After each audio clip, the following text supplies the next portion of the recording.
record. Okay, both recording. Sync the microphones. Here, stand there, buddy.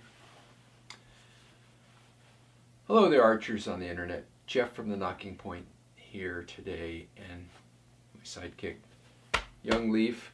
A few of the viewers have been asking where you've been. They haven't seen you out shooting. Do you want to explain why you haven't been around? It's either been too early since they want to leave at 5 in the morning and crazy things like that. Yeah. Or I have events like robotics and things that are more important. No offense. No offense. So today, what are we doing, Leif? We're unboxing another of your bows. We don't know what's in here. Oh. We don't know what's in here. We don't? No, we don't. Well, the viewers don't. Little something different. My son tells me that there are whole channels devoted to unboxing stuff. So, is that true? Yeah? You've seen these? Okay. So, in an unboxing, you have to think about what's the proper term, the ceremony of doing unboxes.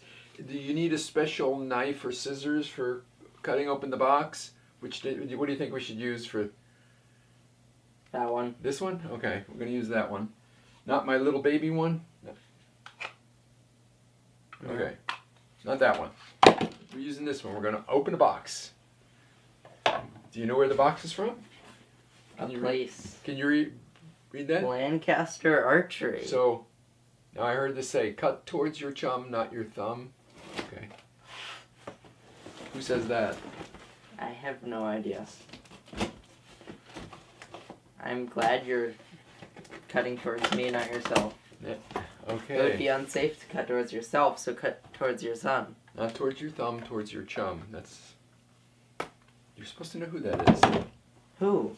It's somebody on YouTube. Somebody on YouTube. Do you know who it is? Yes, I do know who it is.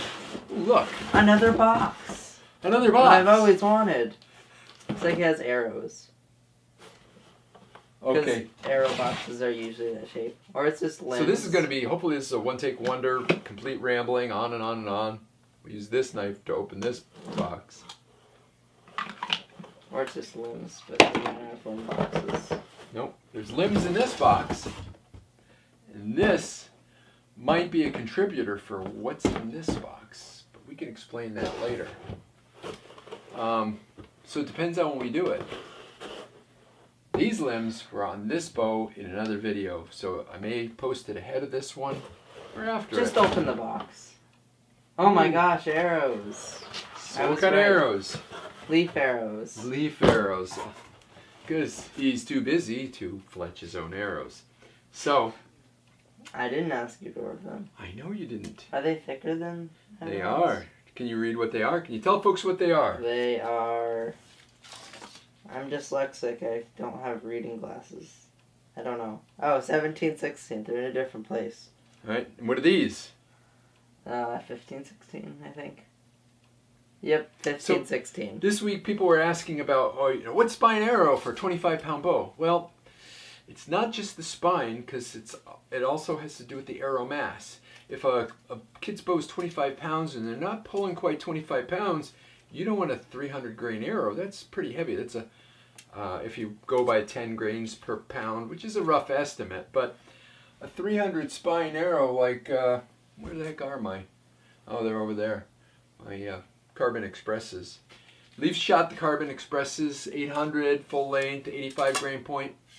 They don't quite work so well, do they, for your bow? Not that well. They fly very ziggy-zaggy. Very ziggy-zaggy. Highly technical we are here at the Knocking Point. So, having a lighter arrow mass is pretty important on kids' bows. And this is a bit weak for Leif, but it still works as long as it's long enough and the fletching straightens the arrow out. We're good to go. He's still shooting the leopard here. So, we got him some tributes, a little heavier with some fletching on them. So, what else do we have in here?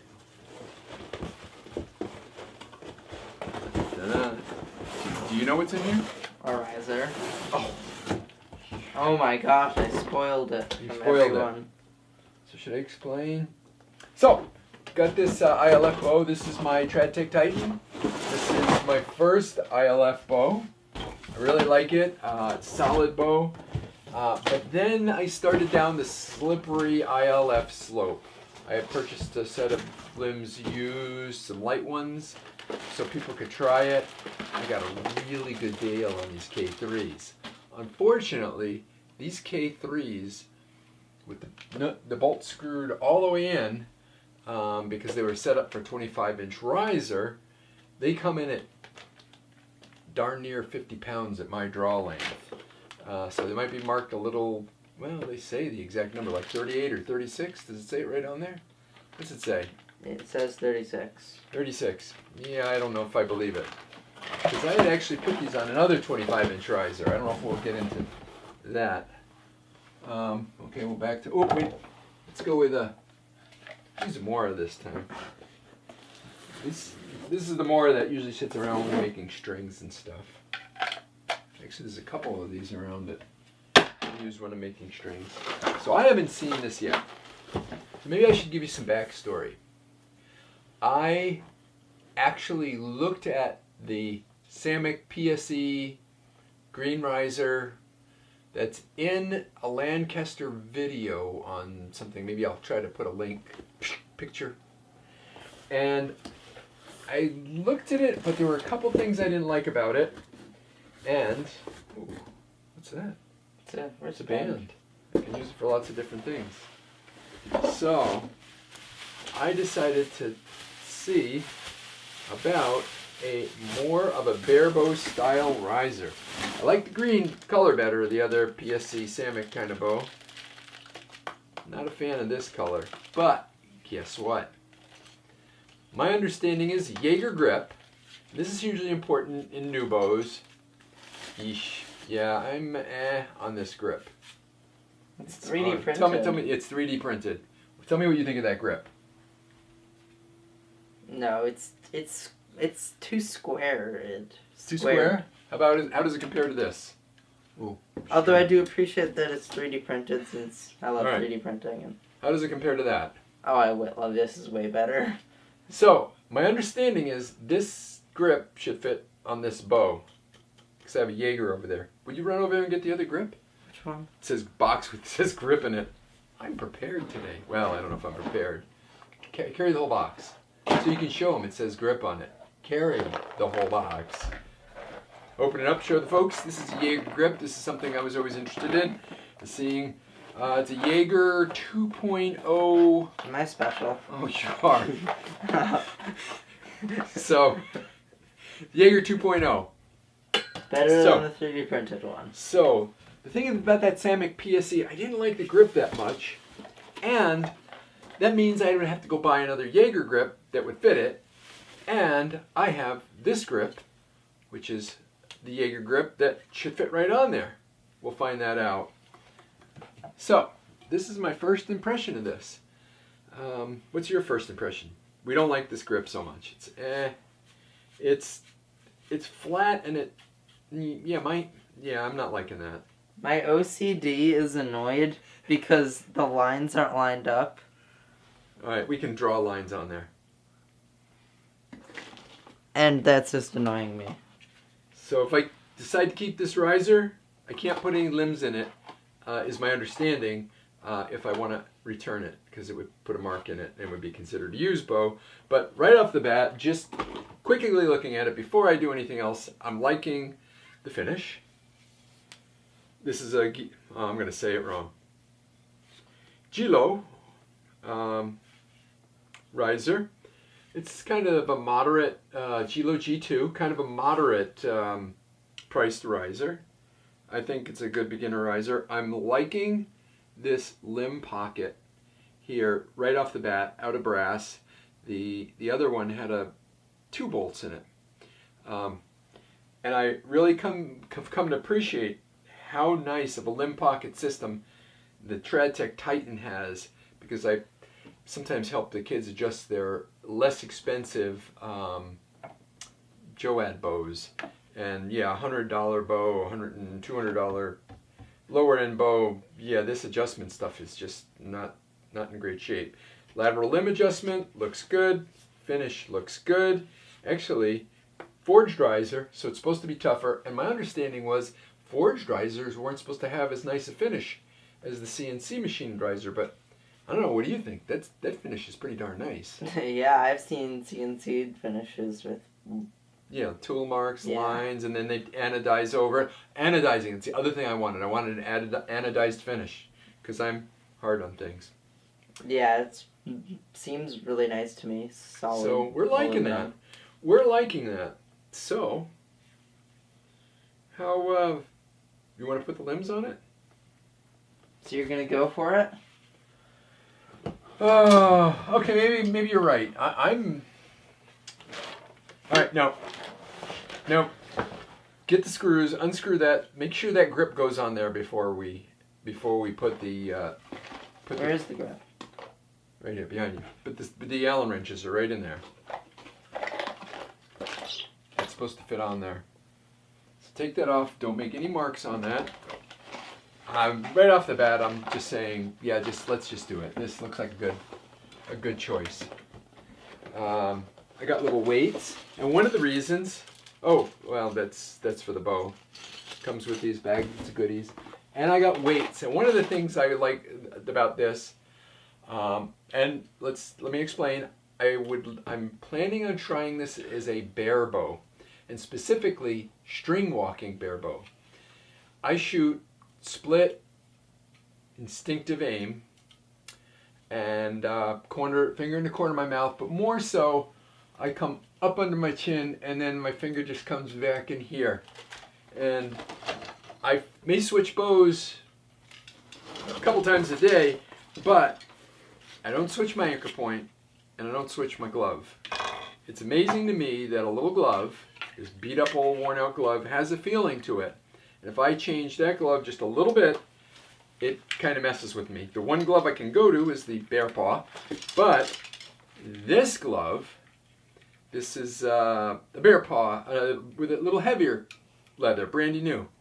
That little bit, when I release, will drive the string into my eye tooth and give me a fat lip.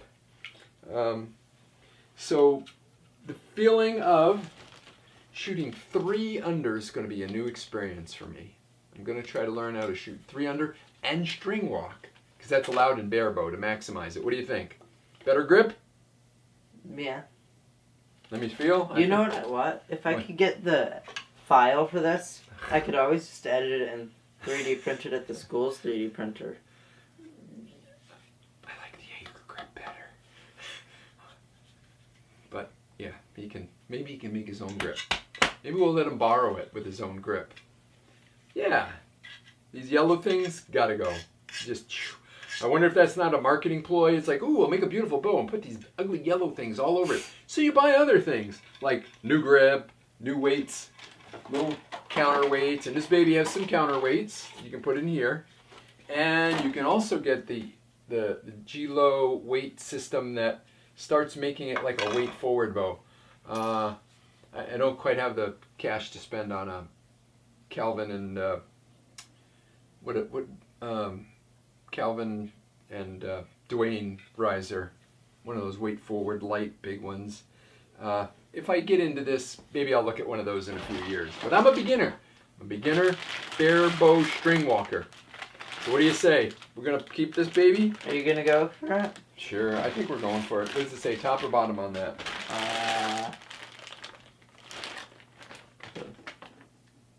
That says top, doesn't it? Top. Yep. We're going for it. We're keeping this baby.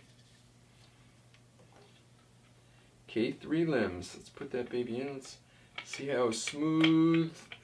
Uh-oh, just bought it because I put... Dedicated. How's that look? Does it look like it's all the way in? Ooh, do we have a string? Can I get a string? Are these turned all the way in? Yep, looks like they're turned all the way in. That was your problem last time. You couldn't find a string for the bow you bought. I had to know build you were it. borrowing. Take a look. Look in that box. Yep, I saw. Well, look at the box. Put the string on. Make yourself useful. Where is it? Which box? No, not the one that was falling off. There should be a string right in here. No string? No. Look in one of those other boxes. No, not here. Walk across. Look for the long limbs. There's longs and mediums. Look for the string. Just open it up. You'll see a string. What color is it? Blue, and there's one purple. Which one's longer? I have no idea. Well, pull it out and check. Is there a long one and a short one? Or two short ones? Yeah, baby. Blue. Look, it'll go with the bow. Perfect. Here. String it up. Let's see what we get. This is almost, I was considering doing a live stream on this because I'm pretty lazy editing. And my editor has not been that hungry lately. You think you can do this? Should I let you do it the very first time? There we are. Should I let you string this baby? It's your choice, your bow. You can do it. Throwing things on the ground everywhere. Put that back in the little box. Put the little Allen wrench back in the box if you would be so kind. Okay. So here we are. Should I jump and grab the... So you kind of have to stand right over there and tell me if you can... Go ahead, see if you can string that. Let me stand back. See that both our limb pockets are right. You did it with no problem? Yeah. Look at you go. Good job. Okay. Make sure everybody's in. Let's not hit anything, but set the limb. It didn't set. It's a touch high. I'm going with 8.5. That's pretty high tech, huh? Guess I could use the bow square. Let's take a look. Oh, we should come up. Oh, look at the lighting. Oh, look at that. Is that beautiful or what? All right, so what did I call it? I called it 8.5. It's 8 3/4. 8 3/4 brace height with this string right now. This one's stopped filming. Oh, darn it. So we're keeping it. Rest. Ooh. Rest. So I got a ZT. We're throwing a ZT rest on. We're throwing on a Shibuya plunger. I already had the Shibuya plunger. I was going to put it on the... I was going to put it on... Oh, you're leaving? You're not going to sit here and babble with me? I already had the Shibuya plunger. Green. So we're going to set this all up with a plunger, this zero tolerance rest, and I'm going to attempt to be a barebow shooter. Learn how to string walk, shoot 3 under. So, I think that's it for now. Oh, wait a minute. Maybe I should say something about this string. This is Greg's string. Look at that.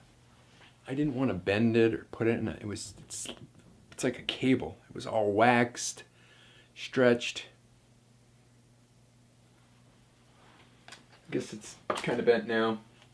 So, you archers out on the internet, have a good time out there. Have fun exploring different types of archery. This will definitely put me right the heck out of my comfort zone.